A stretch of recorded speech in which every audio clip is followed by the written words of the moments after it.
ఖమ్మం ఘటన గురించి అందరికీ తెలిసిందే. ఇక ఆ ఘటన బాధితురాలని పరామర్శించడానికి విహెచ్పి నాయకులు ఇక్కడికి వచ్చారు. మనతో పాటుగా మాట్లాడడానికి సుభాష్ చంద్ర విహెచ్పి నాయకులు ఉన్నారు. మీరు కలిసారా అన్న ఆ పాప తల్లిదండ్రులను, ఆ పాపను చూసి వచ్చారా?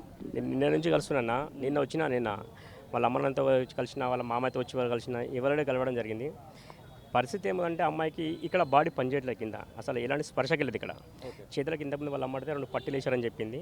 ఇంతమంది చూసి అడిగితే మామూలు ఏదో మేము మామూలుగా పంపించాము. పరిస్థితి ఏమంటే అమ్మాయి ఎన్ని రోజులు ఉన్నా కానీ ఒకవేళ కోలుకోలేకపోతే మొత్తం బెడ్ రెస్టే ఉంటుంది పరిస్థితి. అంటే అమ్మాయిని సేవ చేయడానికి రేపొద్దున తండ్రి కావాలి, తల్లి కావాలి.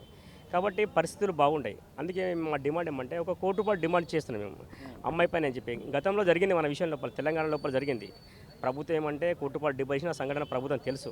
కాబట్టి ఇమ్మీడియట్గా ఒక ₹10 లక్షలు ప్రభుత్వం ఇమ్మీడియట్గా విడుదల చేయాలి. ఎందుకంటే వాళ్ళకి కావాల్సిన ఖర్చులు ఉంటే రకరకాలుగా ఉంటుంది.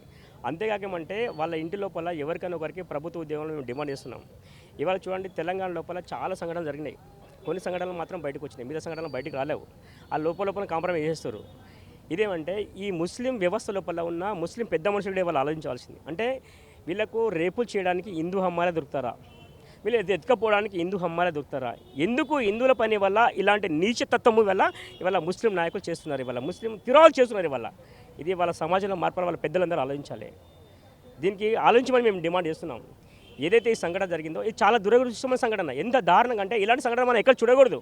అమ్మాయి ఎంత బాధ అనుభవిస్తుందో అక్కడ ఉన్న అమ్మాయికి మాత్రం తెలుసు. ఇప్పుడు వాడికి 2 బిడ్డలు ఉన్నారు, 20 సంవత్సరాలు ఉన్నారు. వాళ్ళ బిడ్డకి ఈ పరిస్థితి వాడు ఏం చేస్తుండేవాడు? వాడు ఒకటే ఉంటాడు. వాడు అమ్మాయిని అంత దారుణంగా రేపు చేసినాక చేతి కొట్టేసి కింద పడేశాడు. అంటే ఎంత తీవ్రవాదం ఆలోచన ఉంటే, ఎంత రాక్షసత్వం ఉంటే ఈ పని చేసి చెప్పండి. కాబట్టి మాది ఒక డిమాండ్, జ్యుడిషియల్ సంబంధించిన సీనియర్ జడ్జితోటి, రిటైర్మెంట్ జడ్జితోటి ఒక కమిటీ వేయండి, ఎంక్వైరీ చేయండి. వాడిని ఎన్కౌంటర్ చేస్తారా చేయండి, ఉరిశిక్ష చేస్తారా చేయండి. ఎందుకంటే గతంలో మన తెలంగాణ జరిగింది కాబట్టి ఆ విధంగా చేయమని మేము డిమాండ్ చేస్తున్నాం. లేదంటే ఏమంటే సమాజం ఆలోచిస్తుంది, ప్రభుత్వానికి ఏం సమాధానం చెప్పగలుగుతుంది? ఇప్పటి వరకు ఇక్కడ సీఎం గారు బయటకు వచ్చి మాట్లాడలేకపోయారు.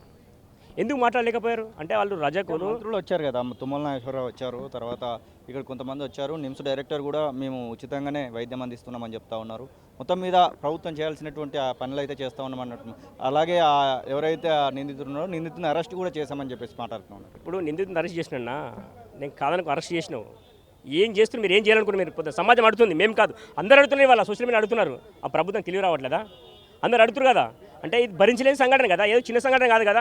మినిస్టర్ వచ్చిండు వైద్యం ఇచ్చిపోతున్నారు, అది కాదు కదా. సమాజం మొత్తం ఆలోచిస్తుంది కదా ఇవాళ. ఎందుకు వివరంగా చెప్పండి మీరు? హోమ్ మినిస్టర్ ఎందుకు మాట్లాడరు ఇవాళ? వాళ్ళు వచ్చి బయటకు వచ్చి మాట్లాడాలి కదా. వాళ్ళ ఇంట్లో జరిగి ఊరుకుంటారు, అట్లా ఊరుకుంటారంటనా? ఏం మాట్లాడంటారా? కాబట్టి తొందరగా ఏమంటే సీఎం గారికి ఏమంటే వివరణ ఇవ్వాలని చెప్పి మేము డిమాండ్ చేస్తున్నాం. లేదంటే సమాజం ఆలోచన అని చెప్పి హెచ్చరిక ఇస్తున్నాం.